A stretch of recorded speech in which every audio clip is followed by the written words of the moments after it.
Europe, it's responding to China. Finally, it's doing something about China's hegemony, about the fact that the Chinese are producing millions of electric cars. They're compelling, they're affordably priced. Europe's like, hang on a minute, we can't stop this. We actually have to pay attention to this. And interestingly, at the same time that Europe's planning on doing something about it, automakers like Mercedes-Benz are saying we shouldn't tariff Chinese EVs. Just let them all come in. Let them all flood the European car market. Let them compete on their own merits. Hello, my friends. Welcome to the channel. I'm Sam Evans. You're watching The Electric Viking. I'm curious to know, guys, what do you think? If the European Union and Germany, if they just did let Chinese cars come in with 0% tariffs, what would happen to the European automotive industry? What would happen to the French automotive industry, the German automotive industry? What do you think would happen? I think it's very clear what would happen. Now, the European Union is aware of one big problem. They are falling behind when it comes to technology. Their automotive industry is crucial to their economies, and it's being slowly crushed. It's a bit of a problem because EV sales in Europe actually went down by a little bit in 2024. Not by much, but remember, the US sales went up, EV sales went up, and in China, sales skyrocketed. And the more EVs you make, the cheaper they are to manufacture. If you're not making very many of them, they become expensive to manufacture. The European Union is very much aware of this, and it's working on a proposal for block-wide purchase incentives for electric cars to support their struggling automakers, says German Chancellor Olaf Scholz.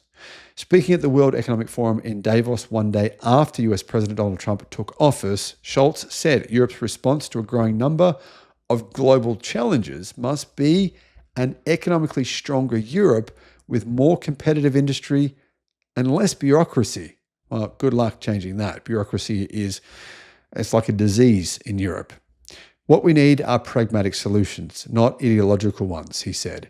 And that is why I am delighted that the President of the Commission has now taken up my proposal for harmonized Europe-wide purchase premiums for electric cars, he said, referring to the European Commission's Ursula von der Leyen. So what does he mean here? Well, essentially the European Union are agreeing on incentives for EVs, but these will primarily be for European-made EVs. Basically, they're going to do an America. They're going to bring in an IRS. So they're going to incentivize manufacturers in Europe to make EVs in the same way that the United States has over the last 4 years. With Europe's car industry sagging in part because of low demand for EVs, Trump presented a new challenge by opening his administration to consider eliminating subsidies and other policies aimed at accelerating the adoption of cleaner cars in the United States. Scholz insisted that e-mobility or electric cars is the future. There is no doubt about that, he said. Anyone who suggests otherwise is damaging our industry. Now, he's referring to Trump suggesting otherwise. And to be honest, he's right. He's absolutely right. You've got to be delusional. If you really think internal combustion is going to be around in 15 years from now, it might be in the United States if you guys go backwards. I mean, that could happen. I don't know. But the rest of the world, well, they will have well and truly moved on. Think about it. Put it this way, right?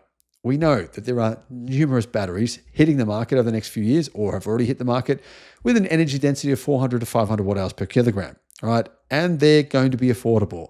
Combine those with new e-motors that have up to 900 horsepower in one tiny motor. You're looking at vehicles that are so superior in every imaginable way to any internal combustion ever. I mean, literally, electric cars will be superior in nearly every way, even versus supercars, internal combustion engine supercars. So I think that if you try to deny the reality of this, if you try to hang on to sentiment and emotion of the past, you say, oh, the past was so good, let's just hang on to it forever. Well, what happens to you is you become BlackBerry, you become Kodak. In its election program, Scholz's Social Democratic Party is proposing a temporary tax reduction to promote the purchase of EVs manufactured in Germany. They're going down the path of the Democrats and the IRS, which is interesting. European Commission President Ursula von der Leyen has so far insisted the EU will stick to its legal target of phasing out combustion engine cars by 2035. Intriguingly, the European automotive industry is also getting pinched. Trump is saying he's going to put tariffs on European cars sold in the United States. Now, there are already tariffs, but it looks like those tariffs will be increased, which is going to really hurt them. The next few years will be vital to stay in the race of clean and disruptive technologies, said Ursula on the 21st of January in the speech at Davos. Europe has everything it needs to make this happen, except battery production, affordable production, the actual technologies themselves. Yeah, sorry, but it doesn't. Commission spokespeople did not immediately respond to a request for comment on Scholz's remarks. They're going, hang on a minute, what's happening? Are you guys going to provide billions of dollars in subsidies? Is that what you're saying? It sounds like that's the plan. Now, we don't know what's going to happen because who knows who's going to be elected in Germany. It could be someone that doesn't want to do this. It certainly is a possibility. Turning to Trump, Scholz recommended Europeans to keep cool heads and tackle transatlantic relations with a fair dose of self-esteem. Not every press conference in Washington, not every tweet should immediately plunge us into agitated existential debates, Scholz says. That's a brilliant comment, isn't it? Not every press conference in Washington, not every tweet should immediately plunge us into agitated existential debates. I love that. The US remains Germany's closest ally outside Europe, even after the change of government in Washington. He said, I will do everything in my power to ensure that this remains the case.